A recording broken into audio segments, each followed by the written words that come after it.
Hey there.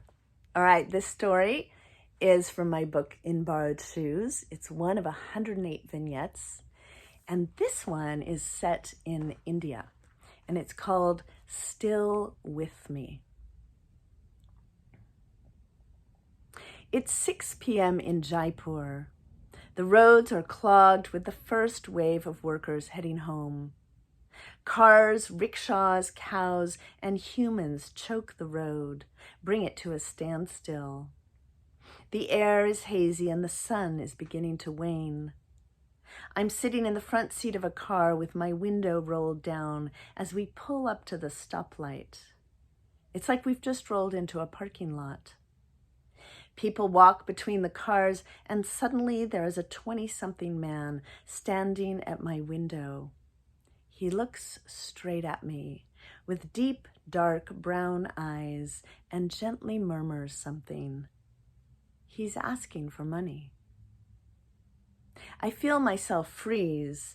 I feel physically paralyzed, but my mind is like a wild horse running, thinking. My heart is jumping beats.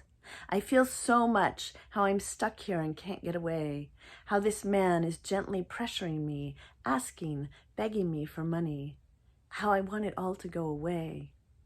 Questions cascade through me. Do I give him money? Should I look into his eyes? How much should I give if I give?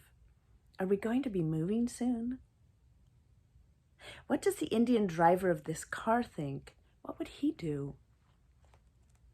I glance left out the window for a split second, and that's when I see he's missing an arm. He bobs his head and points to it. My heart tightens. I feel the squeeze of empathy.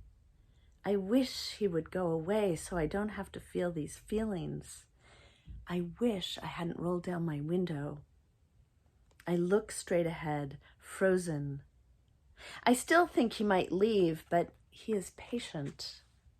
He stands next to me, gently prodding me to act, gently cracking my heart open. He keeps pointing to his arm. It all happens so fast, yet it feels like eternity. I want to know what happened to him. Did his parents do this to him so he could extract money from tourists? Isn't that part of this culture? Do something, Diane, I silently tell myself. I'm so flustered. The Indian man driving the car says nothing and continues looking ahead.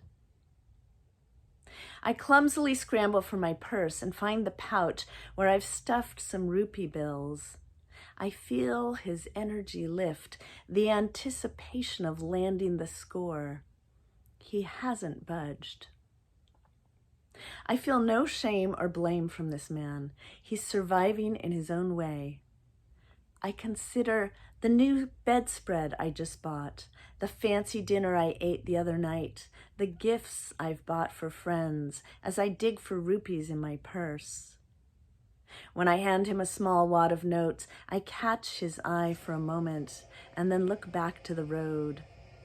A surge of sadness soaks every cell in my body. I wonder about the sadness. Is it for him and his missing arm? Is it for my own discomfort and desire to avoid these feelings that have just been stirred? Is it for life's inequities? I suppose it's for all these things and so much more.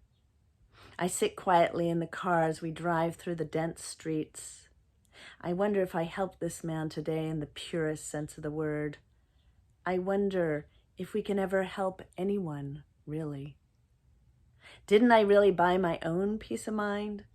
Isn't that what really happened in this exchange?